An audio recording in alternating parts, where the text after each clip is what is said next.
OG flop. Sujeeth time waste చేసిండు. Varanasi flop అవుతుంది. Rajamouli first flop ఇదే బ్రో. కొంచెం అన్న సిగ్గుండాలి బ్రో. 1300 కోట్లు పెట్టి మూవీని తీస్తుంటే కనీసం షార్ట్ ఫిలిం కూడా తీయని మీరు దాన్ని ఫ్లాప్ అంటూ చూసినావు. అది కూడా రిలీజ్ కాకముందే. ఒక మూవీని దేనికి వాళ్ళు ఎంత కష్టపడుతున్నారు. కనీసం నీ స్టేట్మెంట్ అనేది ఆ మూవీ రిలీజ్ అయిన తర్వాత ఎందుకు నచ్చలేదు అనే కారణాలతోని ఒక రివ్యూ చేసి ఉంటే బాగుండేది. బట్ మూవీ అసలు షూటింగ్ కంప్లీట్ కాలేదు. ఒక అనౌన్స్మెంట్ వీడియోకే వాళ్ళు అంత టైం తీసుకొని అంత క్వాలిటీతోని అవుట్పుట్ ఇస్తున్నారు అంటే మూవీ రిలీజ్ కాకముందే నువ్వు అట్లాంటి స్టేట్మెంట్స్ ఎట్లా పాస్ చేస్తావు? నువ్వు ఇప్పుడు ఈ పొజిషన్ ఉన్నావంటేనే మూవీస్ కారణంగా. బికాస్ మూవీస్ చూసి వాటి రివ్యూస్ చెప్తున్నావు కాబట్టి నీకు ఇంతమంది సబ్స్క్రైబర్స్ వచ్చారు, ఇంతమంది ఆడియన్స్ వచ్చారు. బయటకు పోతే నేను గుర్తుపడతారు. అసలు ఆ మూవీసే లేకపోతే నిన్నెవడు దేకడు. అంత కష్టపడి ఒక గుర్తింపు తెచ్చుకున్నావు. దాన్ని కాపాడుకోవాలి తప్పితే ఇప్పుడు ఈ పొజిషన్ ఉన్నా అని చెప్పేసి ఇంత దారుణంగా మాట్లాడదు. నువ్వు ఒక్కనివే అనుకుంటే నీకు తోడుగా ఇంకొక 2-3 మోపు అవుతారు. నువ్వు పవన్ కళ్యాణ్ గారి ఓజీ ఫ్లాప్ అయింది అను. సరే ఫ్లాప్ అయిందనే అనుకుందాం. మూవీ నువ్వు చూసినావు, నీకు నచ్చలేదు, సరే ఒక ఒపీనియన్ ఇచ్చేసినావు. నీకు తప్ప అది అందరికి నచ్చింది. దాని తర్వాత ఏమన్నావు? సుజిత్ టైం వేస్ట్ చేసిండు కాబట్టి అతనికి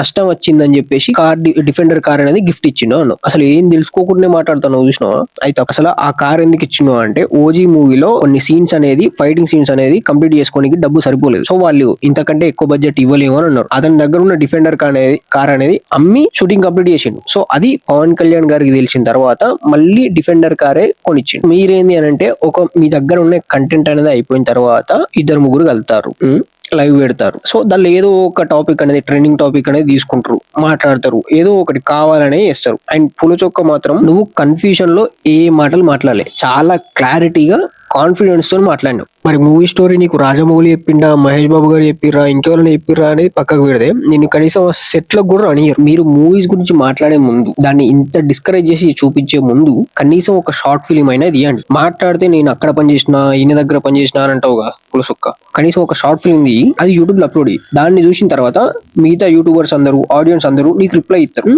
అప్పుడు మాట్లాడు. ఫస్ట్ ఫ్లాప్ అన్నారు కదా రాజమౌళికి.